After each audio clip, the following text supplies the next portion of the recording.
Pessoal, nesse vídeo a gente vai realizar a modelagem de um lançamento oblíquo, tá? Que depois vocês vão implementar em Python, tá? Então, nesse lançamento oblíquo, a gente vai considerar aqui uma esfera com uma velocidade inicial v0, tá? E um ângulo de lançamento inicial θ0, tá? Vamos começar aqui com uma abstração qualitativa aqui desse sistema. O nosso sistema vai ser simplesmente a esfera, tá? E a gente vai considerar uma esfera com uma densidade ρ e um raio r, tá? A gente vai desconsiderar a rotação e vai considerar a esfera apenas como um ponto material. Vocês devem lembrar na leitura prévia que a gente poderia considerar a esfera como um corpo rígido, um corpo flexível ou um ponto material. A gente vai estar considerando aqui como um ponto material, tá? Nós vamos realizar 5 simulações, tá? Cada uma com a esfera sendo feita de um material diferente. Então, na primeira simulação, a gente vai considerar uma esfera de aço, tá? Depois uma esfera de madeira, tá? Uma esfera de isopor, ou seja, vai ser o mesmo modelo, a gente vai estar variando as densidades, né? Porque a densidade do aço, madeira e isopor são diferentes. A gente vai considerar também um balão de ar, e aqui está entre aspas, tá? Porque na verdade a gente vai continuar considerando que é uma esfera, só que ela não vai ser feita de um único material, né? Um balão ele é feito de plástico, né? Do balão e o ar que está lá dentro. Só que a gente vai considerar uma densidade equivalente aí desse balão, por isso que está entre aspas. E a gente vai considerar também um balão de hélio, né? Que, como é de se esperar, ele vai subir. Vai ser um lançamento oblíquo que nunca vai cair, né? E a gente vai realizar 3 iterações, tá? Na primeira iteração, a gente vai considerar apenas a força-peso, que é exatamente igual o que a gente fazia no ensino médio, tá? O que vocês faziam no ensino médio. A diferença é que a gente vai modelar aqui utilizando equações diferenciais. No ensino médio, vocês já tinham aquelas formulinhas meio decoradas, né? De movimento retilíneo uniformemente variado, movimento retilíneo uniforme. Mas vai ser legal para validar aqui, né? A gente vai ver se o nosso modelo por equações diferenciais vai estar igual com essas, vai ser equivalente ou igual a essas fórmulas aí que vocês aprenderam no ensino médio. Mas a gente sabe que é uma iteração mais simplista, né? Porque com essa iteração, todas as esferas e os balões vão ter o mesmo alcance, a mesma altura máxima, o que a gente sabe aí da nossa experiência é que não faz sentido, né? Mas lembra que a gente sempre fala para começar com um sistema mais simples, tá? E só depois ir sofisticando ele. Porque se você já começa a colocar tudo de uma vez e dá erro, fica muito mais difícil identificar o erro. Então a gente vai estar começando aqui com um sistema mais simples, com uma primeira iteração. Na segunda iteração, a gente vai considerar também o arrasto, ou seja, a força de resistência do ar. E a gente vai ver aqui no vídeo qual que é a equação aí dessa força, tá? Na hora que a gente considerar essa força, a gente já vai ver que nossa simulação vai ser completamente diferente aí para cada um dos materiais. Então a gente já vai ver que o aço vai ter um alcance maior, madeira e isopor vão ter um alcance menor, porque apesar da força de resistência ser igual, né, em todas as esferas e balões, porque o raio é o mesmo, a massa deles vai ser diferente, né? Então a inércia vai ser diferente, então alguns vão ter um alcance maior e menor. Só que o balão de hélio vai continuar caindo, né? Então, na nossa terceira iteração, a gente vai considerar também o empuxo, né?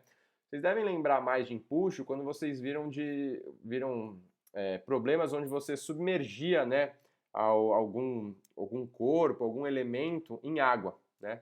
A realidade é que o ar ele é um fluido também, né? Assim como a água. Então também tem uma força de empuxo no ar. É que essa força de empuxo ela é praticamente desprezível, né? Na maioria dos casos. Então a gente vai ver que para o aço, para a madeira, para o isopor, considerar o empuxo não muda quase nada. Só que para o balão de ar vai mudar bastante. E para o de hélio, então, completamente, né? Porque o balão ele vai parar de cair e vai começar a subir. Beleza? Bom, então vamos começar aqui com a nossa primeira iteração, tá? O primeiro passo vai ser adotar um sistema cartesiano, ou seja, vamos adotar um eixo x aqui e um eixo y, beleza? A velocidade e o ângulo possuem esse sufixo zero, pois são a velocidade e ângulo iniciais, ou seja, quando t é igual a zero. Para a modelagem, a gente vai pegar um ponto arbitrário aqui do nosso lançamento, onde o t é maior do que zero. No eixo vertical, a gente tem a aceleração da gravidade apontando para baixo. Ou seja, a única força que a gente vai ter atuando aqui na esfera é a força peso, também atuando para baixo. E essa força peso é igual à massa da esfera vezes a gravidade. A gente não sabe a massa da esfera, mas sabendo a densidade e o raio, a gente consegue calcular o volume e a partir do volume a gente calcula a massa. Tá? Então vamos olhar aqui as resultantes aqui nos nossos eixos do sistema cartesiano. No eixo x, a resultante é zero, porque a gente não tem nenhuma força aqui atuando no eixo x. Já no eixo y, a resultante é menos p, tá? Porque só tem a força peso apontando para baixo, ou seja, no sentido contrário aqui do eixo y. Da segunda lei de Newton, a gente sabe que a resultante em x vai ser igual a massa vezes a aceleração em x, ou seja, a segunda derivada da posição x. Já a resultante em y vai ser igual a massa vezes a segunda derivada da posição em y, ou seja, a aceleração em y. Se a gente inverter essa equação, isolar a segunda derivada em x, a gente vai ter o quê? Que a aceleração em x é 1 sobre a massa vezes a resultante em x. E a aceleração em y é igual a 1 sobre a massa vezes a resultante em y. Tá? Ou seja, esse aqui é o meu sistema de equações diferenciais. Tá?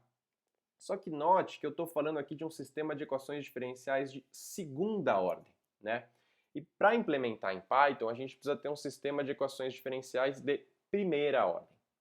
Mas tem um truquezinho que a gente já aprendeu na aula passada, né? Eu sei que a taxa de variação da posição é a velocidade. E a taxa de variação da velocidade é a aceleração. Ou seja, eu posso escrever que dx dt é igual a vx e substituir o d quadrado x dt quadrado por dvx dt. E eu posso fazer a mesma coisa para y, ou seja, dy dt é igual a vy, e eu vou substituir o d quadrado y dt quadrado por dvy dt. Então agora eu não tenho mais um sistema com duas equações diferenciais de segunda ordem, mas sim um sistema com 4 equações diferenciais de primeira ordem. E esse sistema eu sei implementar no Python. O último passo é só substituir as resultantes que a gente calculou lá em cima. A resultante em x é zero, ou seja, na terceira equação ali, eu vou ter que a taxa de variação de Vx vai ser zero. E a resultante em y é igual a menos Fp, né, que é a força peso. Se eu substituir ali a massa vezes a gravidade na resultante em y, vai cortar a massa com massa, então eu simplesmente vou ter que a taxa de variação da velocidade em y é igual a menos g, ou seja, a aceleração em y é igual a menos g. Beleza? Essas aqui são as equações diferenciais para a primeira iteração aqui do nosso sistema. Vamos agora para a nossa segunda iteração, né? Uma iteração onde a gente vai considerar a força de arrasto, tá? A primeira dúvida é em que sentido que ocorre essa força de arrasto, né? No exemplo lá do gato caindo, a gente viu que a força de arrasto ela ocorria para cima, né? Só que não faz muito sentido, né, a força de arrasto ser para cima se a bola também está indo para a direita. Será que a força de arrasto, então, ela ocorre para a esquerda aqui? A realidade é que a força de arrasto ela ocorre sempre no sentido contrário da velocidade. Ou seja, nesse ponto, a velocidade da bola vai ser tangente aqui à trajetória dela. Então, a força de arrasto vai estar aqui no sentido contrário da velocidade. Beleza?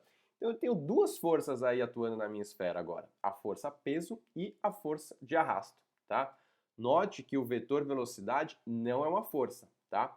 Ele só está sendo desenhado aí no diagrama para facilitar aí o entendimento do sentido da força de arrasto.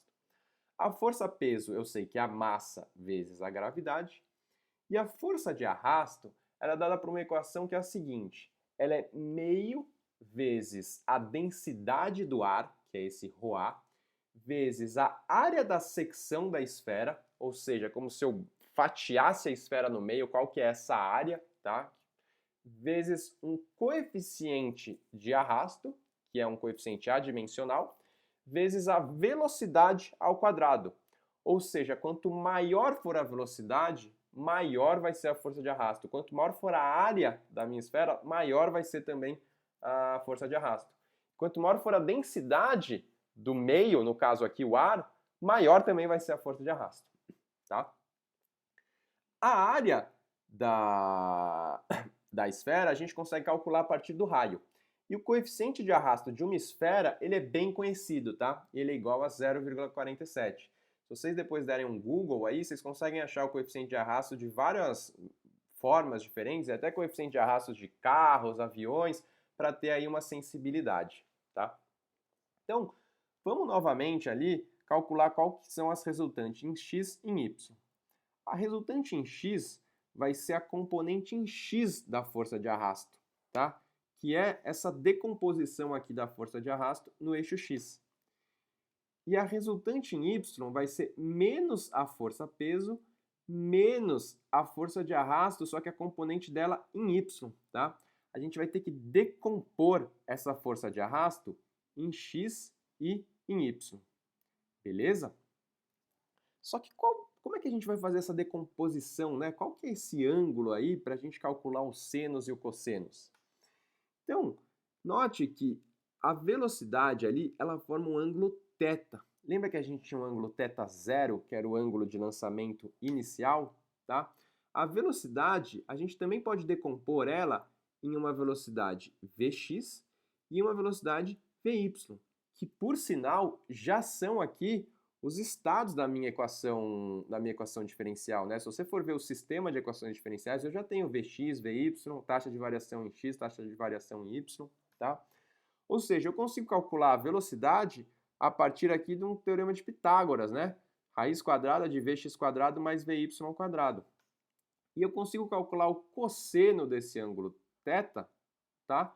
Como o cateto adjacente sobre a hipotenusa, ou seja, Vx sobre raiz de Vx quadrado mais Vy quadrado. Da mesma forma, eu consigo calcular o seno como o cateto oposto, né, que vai ser o Vy sobre a hipotenusa, que é o V, que é raiz quadrada de Vx quadrado mais Vy quadrado. Beleza? E como a força de arrasto ela ocorre sempre no sentido contrário ao da velocidade, a gente tem que esse ângulo θ também aparece ali, né, na força de arrasto. Ou seja, o cosseno de ângulo θ, eu posso utilizar ele para calcular a minha força de arrasto em x. Eu posso simplesmente substituir a minha força de arrasto em x por FA vezes o cosseno de θ. Da mesma forma, eu posso utilizar o seno de θ para substituir ali a minha força de arrasto em y, tá? Que vai ser menos FA vezes o seno de θ. Por quê? Porque eu consegui escrever o cosseno e o seno de θ em função de Vx e Vy, tá? Que são aí os estados da minha equação diferencial, né? Os meus estoques, né? Então eu consigo já fazer essa decomposição. Beleza? Então vamos apagar aqui para simplificar. E o próximo passo seria eu substituir, né, a força-peso e a força de arrasto nas equações das resultantes e substituir as equações das resultantes ali nas minhas equações diferenciais. Se eu fizer isso, eu vou ter que a minha resultante em x vai ser, na realidade, menos meio ρA vezes A vezes CD, Vx vezes raiz de Vx quadrado mais Vy quadrado, tá? Essa conta aí ela não é tão trivial de ser feita de cabeça, tá? Eu sugiro que, se vocês tiverem dúvida aí, vocês façam à mão e substituam. Você vai ver que vai ter Vx quadrado mais Vy quadrado no numerador, no denominador. Você consegue aí com uma simplificação aí deixar dessa forma. E a resultante em y, da mesma forma, se a gente substituir, a gente vai ter o quê? Menos massa vezes a gravidade, menos meio, e aí toda a componente aí da minha força de arrasto. Beleza? Então, olha como ficou agora as minhas equações diferenciais, tá? Elas ficaram bem mais complexas do que na minha primeira iteração. Essa daqui é a minha segunda iteração, tá? Que vocês vão implementar em Python também. Vamos agora para a terceira e última iteração, né? Nessa última iteração, o que a gente vai ter? A gente vai ter a força de empuxo, tá? Apontando para cima. Então a gente já tinha a força-peso, já tinha a força de arrasto e agora a gente vai ter também a força de empuxo, tá? Que é dada pela densidade do ar vezes o volume da esfera, ou seja, o volume de ar deslocado vezes a gravidade, né? A resultante em x continua igual à do exercício anterior, né? Porque a minha força de empuxo e a minha força-peso, elas não têm componente em x, né? Então nada muda. Já a minha resultante em y, ela tem um novo termo, tá? Ela agora tem mais a força de empuxo lá no final. Beleza? Novamente, se eu pegar tudo e substituir ali nas minhas equações diferenciais, a resultante em x vai ficar igualzinho o que eu já tinha na iteração anterior. E a resultante em y, eu vou ter um novo termo, tá? Eu vou ter um novo termo ali que é mais a força de empuxo, beleza? Ou seja, essas são as equações diferenciais para a minha terceira e última iteração.